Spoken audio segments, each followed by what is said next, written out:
veja sua filha espirrando muito na primavera, com olhos vermelhos e irritados por causa da febre do feno. Ou pense em sua cunhada, que tem que tomar insulina injetável várias vezes ao dia para tratar sua diabetes tipo 1. Pode ser que tenha medo de que sua esposa acabe numa cadeira de rodas com esclerose múltipla, como aconteceu com a tia dela. Ou que tenha ouvido falar no filhinho de seu dentista, que berra, se sacode e não faz contato visual agora que tem autismo. Pode ficar impaciente com sua mãe que fica tão ansiosa que não consegue fazer as compras. Pode estar procurando um sabão em pó que não piore a irritação na pele do seu filho. Talvez sua prima seja aquela pessoa esquisita no jantar que não pode comer trigo porque ele dá diarreia. Seu vizinho pode ter ficado inconsciente enquanto procurava o antialérgico depois de comer nozes acidentalmente. E você pode ter perdido a batalha para manter o peso que as revistas de beleza e seu médico afirmam ser o ideal. Esses problemas, alergias, doenças autoimunes, problemas digestivos, problemas de saúde mental e obesidade, são o novo normal. Vejamos as alergias. Talvez não haja nada de alarmante na febre do feno de sua filha, já que 20% de suas amigas também ficam fungando e espirrando o verão inteiro. Você não se surpreende com a irritação na pele de seu filho, porque um dentre cada 5 dos seus colegas de classe tem eczema também. O choque anafilático de seu vizinho, por mais terrível, é tão comum que todos os alimentos que podem conter nozes precisam trazer uma advertência na embalagem. Mas você já se perguntou por que um dentre cada 5 amiguinhos de seus filhos precisa estar sempre com a bombinha a postos para o caso de sofrer um ataque de asma? Respirar é algo fundamental, mas, não fossem os medicamentos, milhões de crianças estariam enfrentando dificuldades para não perder o fôlego. E por que uma dentre cada 15 crianças é alérgica a ao menos um tipo de alimento? Será que isso é normal? As alergias afetam quase metade das pessoas nos países desenvolvidos. As vítimas submissas continuam tomando seus antistamínicos, evitam passar a mão no gato e checam as listas de ingredientes de tudo que compram. Já estão habituadas a fazer o necessário para impedir que seu sistema imunológico reaja de maneira exacerbada às substâncias mais inócuas e onipresentes: pólen, poeira, pelo de bichos de estimação, leite, ovos, nozes e assim por diante. Essas substâncias são tratadas pelo corpo como se fossem germes que precisassem ser atacados e expulsos. Mas nem sempre foi assim. Na década de 1930, a asma era uma doença rara, afetando talvez uma criança em cada escola. Na década de 1980, sua prevalência disparou e uma criança em cada turma era afetada. Mais ou menos na última década, o aumento se estabilizou, mas acabou deixando 1/4 das crianças com asma. O mesmo vale para as outras alergias. A alergia a nozes, por exemplo, triplicou em apenas 10 anos no fim do século passado, e depois voltou a dobrar nos 5 anos que se seguiram. Irritações na pele e a febre do feno também eram raros, e agora são considerados fatos da vida. Isso não é normal. E as doenças autoimunes? A dependência à insulina de sua cunhada é bem comum, pois a diabetes tipo 1 afeta cerca de 4 dentre cada 1.000 pessoas hoje em dia. A esclerose múltipla destruiu os nervos da tia da sua esposa. E ainda existe a artrite reumatoide que destrói articulações, a doença celíaca que ataca o intestino, a miosite que quebra as fibras musculares, o lúpus, que desmantela as células em seu núcleo, e mais cerca de 80 outros distúrbios desse tipo. À semelhança das alergias, o sistema imunológico se descontrola, atacando não apenas os germes que trazem doenças, mas as células do próprio corpo. Você pode se surpreender ao descobrir que as doenças autoimunes afetam quase 10% da população nos países desenvolvidos. Como a diabetes tipo 1 é inconfundível, trata-se de um ótimo exemplo, uma vez que os registros são relativamente confiáveis. Tipo 1 é a versão da diabetes que costuma aparecer cedo, em geral nos anos de adolescência. Ela ataca as células do pâncreas e impede a produção do hormônio insulina. Na diabetes tipo 2, a insulina continua a ser produzida, mas como o corpo se tornou menos sensível a esse hormônio, ele já não funciona tão bem.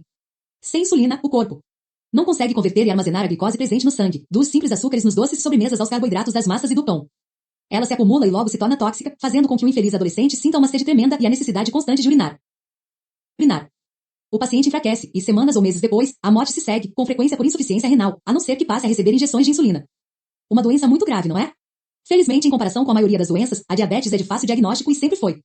Hoje em dia, uma rápida análise do teor de glicose no sangue após jejum costuma revelar a doença, mas mesmo 100 anos atrás esse diagnóstico não era difícil para um médico dedicado. Isso porque o teste da doença envolvia provar um pouco da urina do paciente. Se estivesse doce, era sinal de que havia tanta glicose no sangue que ela havia sido expelida na urina pelos rins. Embora sem dúvida mais casos passassem despercebidos no passado do que nos dias de hoje, e muitos tenham ficado sem registro, nossa compreensão da prevalência da diabetes tipo 1 ao longo do tempo é um indicador confiável de quanto o status das doenças autoimunes mudou.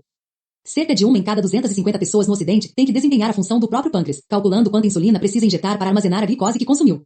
O extraordinário é que essa alta prevalência é uma novidade. A diabetes tipo 1 quase não existia no século XIX. Os registros do Hospital Geral de Massachusetts nos Estados Unidos, mantidos durante 75 anos, até 1898, contêm apenas 21 casos de diabetes diagnosticados na infância, dentre quase 500 mil pacientes. Tampouco se trata de falha de diagnóstico. O teste do gosto da urina, a rápida perda de peso e o desenlace inevitavelmente fatal tornavam fácil reconhecer a doença mesmo naquela época. Depois que registros formais foram estabelecidos pouco antes da Segunda Guerra Mundial, a prevalência da diabetes tipo 1 pôde começar a ser rastreada. Cerca de 1 ou 2 crianças em cada 5.000 eram afetadas nos Estados Unidos, no Reino Unido e na Escandinávia.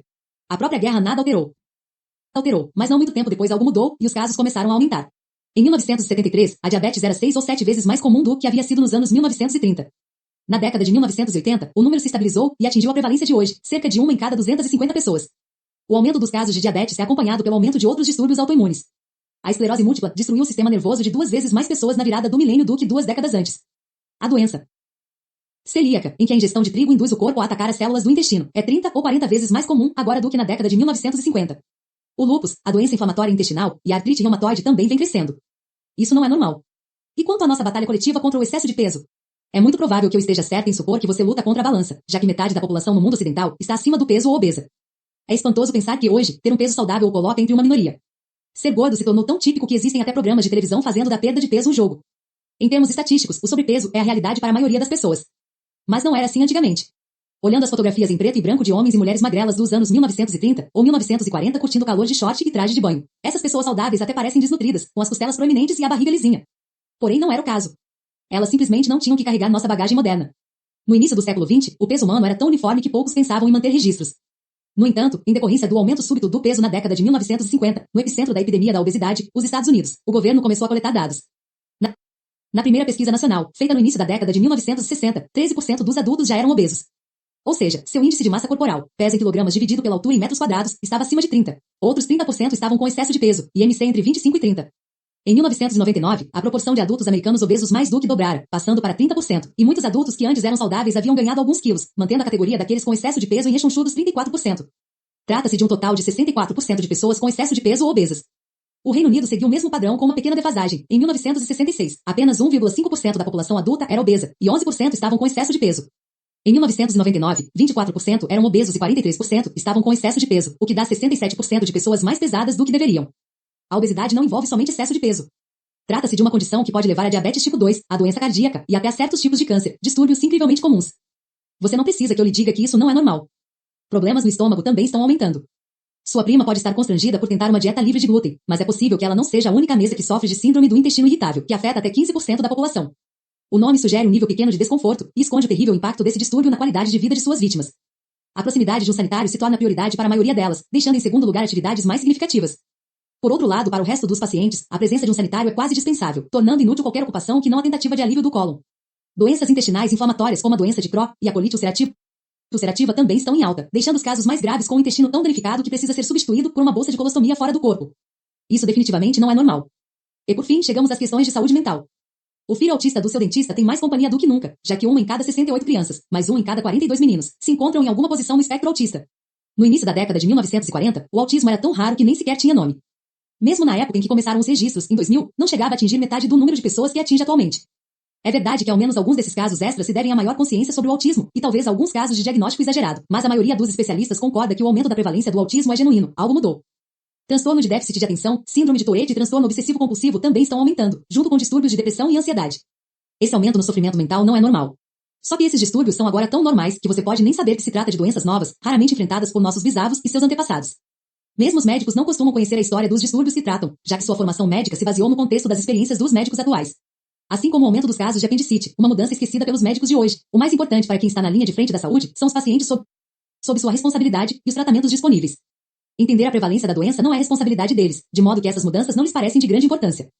No século XXI, nossa vida é diferente graças às 4 inovações de saúde pública dos séculos XIX e XX, de modo que as nossas doenças são diferentes também.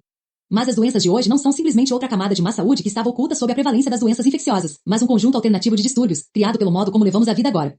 A essa altura você deve estar se perguntando como essas doenças poderiam ter algo em comum, já que parecem um grupo tão heterogêneo. Do espirro e coceira das alergias à autodestruição da autoimunidade, à miséria metabólica da obesidade, à humilhação dos transtornos digestivos, o estigma dos distúrbios de saúde mentais. É como se o nosso